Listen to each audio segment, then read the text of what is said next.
charming tune. The Bond films are filled with Easter eggs, little references or cameos or just simple nods to the audience. If you're really looking into it, you can find a ton of interesting Easter eggs in every single Bond film. Heck, Die Another Day, Spectre and No Time to Die all pretty much reference every single Bond film before them in some shape or form. You could dedicate entire videos to all of those. Instead, in honor of Easter, I thought it would be fun to take a quick look at some of the ones that stood out to me or I found interesting to talk about and pick one from every single Bond film. So, let's just go through each film in chronological order and have a little fun with this. As Bond is about to have dinner with Dr. No, he pauses for a moment to take a look at a painting. This is Goya's portrait of the Duke of Wellington, a painting that had been stolen from the National Gallery at the time. As a little in-joke, production designer Ken Adam decided to put it in the villain layer as if Dr. No had been the one responsible for the theft. Supposedly the man standing outside of the train in From Russia with Love is James Bond's writer Ian Fleming. To me, this had always been confirmed as he had also been seen in photos on the set wearing identical clothes. I always assumed it was Fleming, however, apparently though, this has never been fully confirmed. Speaking of cameos, producer Michael G. Wilson is known within Bond fandom to have a cameo in almost every single Bond film since The Spy Who Loved Me in 1977. This is also a subject you could dedicate an entire video to. I'm not going to take a look at all of his cameos in this video. However, did you know that he actually also already appeared as far back as 1964 right here in Goldfinger as one of the goons working for the bad guy himself when they are about to start their raid on Fort Knox.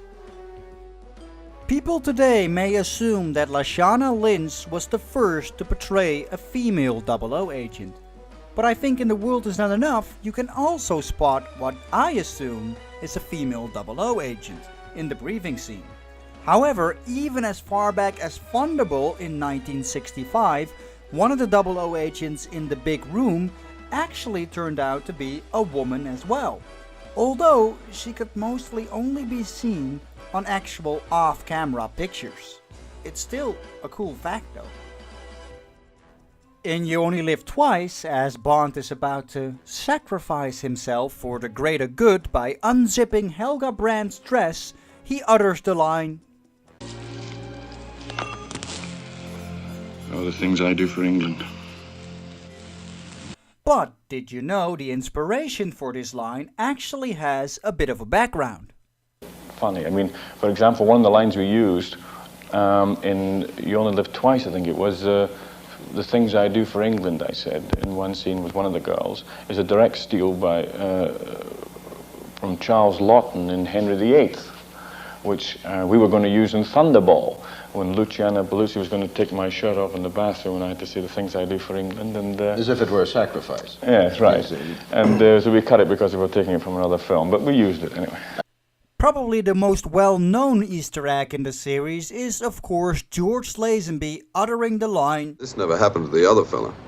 This, of course, is a clear nod to the other fellow being Sean Connery before him. This was because he reportedly constantly said this line on the set of the film, and director Peter Hunt thought it was funny to include this line for this particular moment. Because this is such a fourth wall-breaking moment, us fans have tried to see how this line could work within the context of the film, and we started to pretend he could be referencing Prince Charming in Cinderella, although we all deep down know it's as fourth wall breaking as it gets with this one. In Diamonds Are Forever, Bond all of a sudden finds himself on the set of the moon landing, which always confused the crap out of me. What the hell is this doing in the film?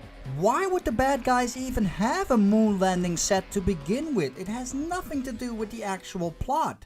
And why are the guys even pretending to really be on the moon and try to chase Bond down in slow motion? this movie has several things that never made sense to me. But supposedly, because the moon landing had only been 2 years prior to this film, there have been a lot of conspiracy theories behind the truth to this, which I guess are still around today. And instead of making a great fuss out of this, the filmmakers just decide to put a nod to the Apollo program in, as if the bad guys truly staged the actual landing. Although, again, you could also simply perceive it as a training facility, because this is yet another thing that never really had any real confirmation. In any case, it made for one of the oddest moments in the series.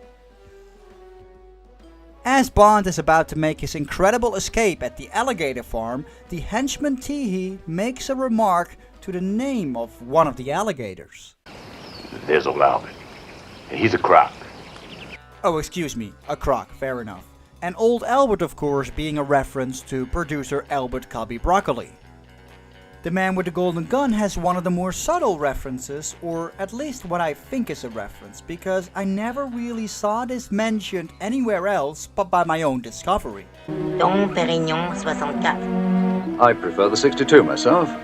Now obviously this is a simple nod to this line in Dr. No. That's a Dom Pérignon 55. It would be a pity to break it. I prefer the 53 myself. But as you look closer to the actual years that are mentioned here, these can be linked to the years the novels and Bond films were released. As the villains state, they like the vintages of 1955 and 1964, 64, respectively, which each are the years the third Bond novel and the third Bond movie came out.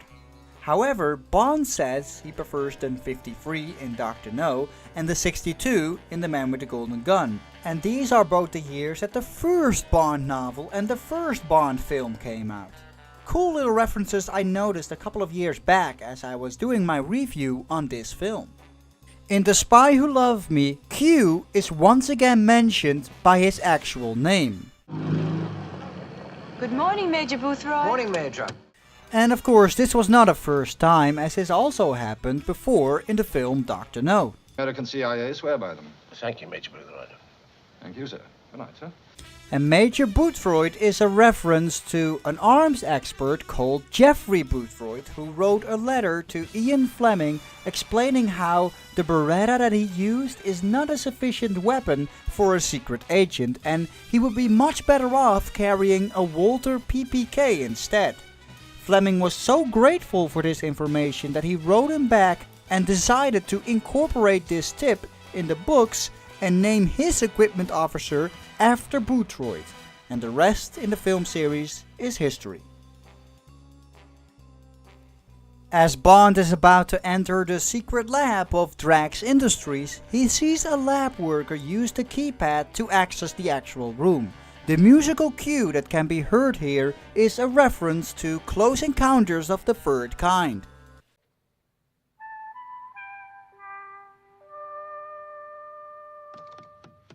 And speaking of keypad musical notes, in For Your Eyes Only there is another one. I suppose you find it funny in the field.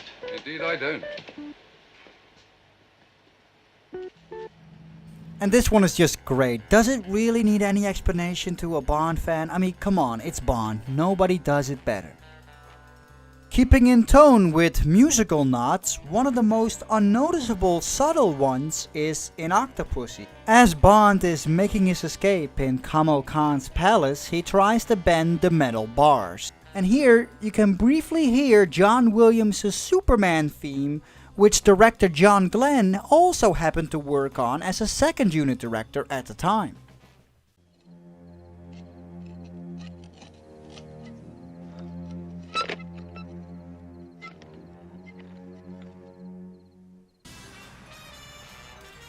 In A View to a Kill, Dolph Lundgren makes a cameo as one of the KGB agents trying to stop Max Zorin. This actually had been his very first film appearance, and he was on the set as he happened to date Grace Jones at the time of filming. The Living Daylights has a cameo you really can't miss as a Bond fan, as legendary composer John Barry makes an appearance, pretty much playing himself near the end of the film. Considering this is the last Bond film to which John Barry provided the score, I always find this a very suitable and nice homage to the man. License to Kill has one of the most obscure nods that you can easily miss if you're not paying attention well. As the bullets are ricocheting off the trucks in the climax, the bullets actually make the sound of the James Bond theme. Try and listen for yourself.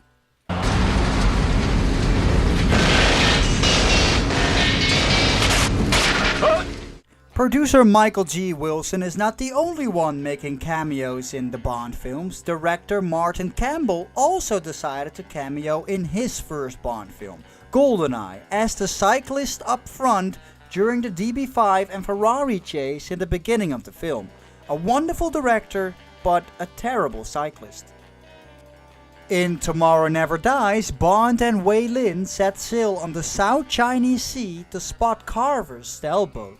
Some of these shots were actually filmed in Thailand, where they recorded The Man with the Golden Gun, and Scaramanga's Island, now commonly known for tourists as James Bond Island, supposedly can be seen in the background when Bond and Wei Lin are on the boat. Now that's a cool new reference that was even new to me. In The World Is Not Enough, a painting of Bernard Lee can be seen hanging in the Scotland MI6 headquarters in the background as a cool homage to the very first M. This was later repeated, of course, with the other former M's being on the wall in Bond's latest adventure, No Time to Die. I really love these little nods to the past M's.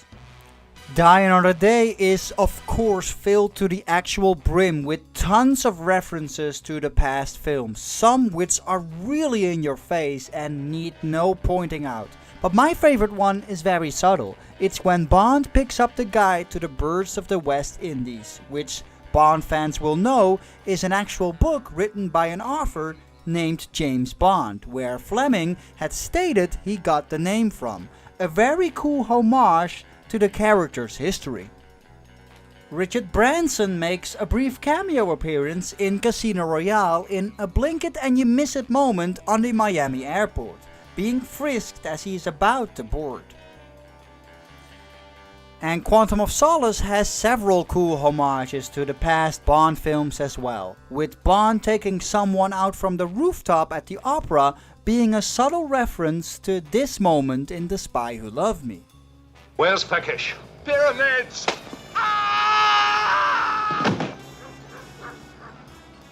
What a helpful chap. If only Bond said something similar in Quantum, like, he seemed really down to earth. With Skyfall marking the 50-year anniversary, I'm always glad they didn't go as much in your face about it as they did with Die Another Day in the 40-year anniversary. There is a nice subtle reference with the bottle being from 1962, a homage to the year the first Bond film came out. Spectre is another film homaging the past Bond films in many ways, with my favorite one being a nod to the amazing stunt in The Man with the Golden Gun, here done with a helicopter, even including a slight whistle-like sound to homage the iconic corkscrew stunt.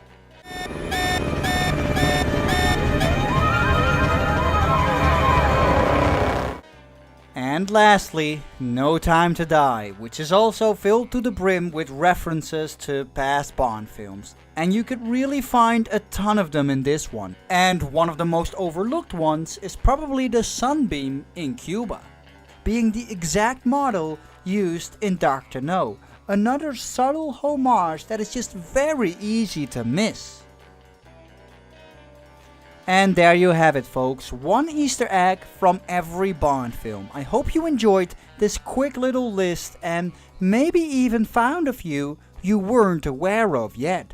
Of course, there are a ton more to be named, and feel free to talk about them in the comments below. Also, feel free to take a look at my Patreon page in case you are thinking of supporting the channel. My Patreon page is filled with lots of new stuff coming up regularly. For instance, the 5 unpopular opinions I have on the Bond movies is already available for early access. And new stuff is coming up regularly. Premium supporters even get access to full-length unedited movie reactions, they get custom-made Blu-ray covers, and there is a Discord server where all the supporters can chat. Please subscribe and leave a like, and, of course, Happy Easter, Bond fans!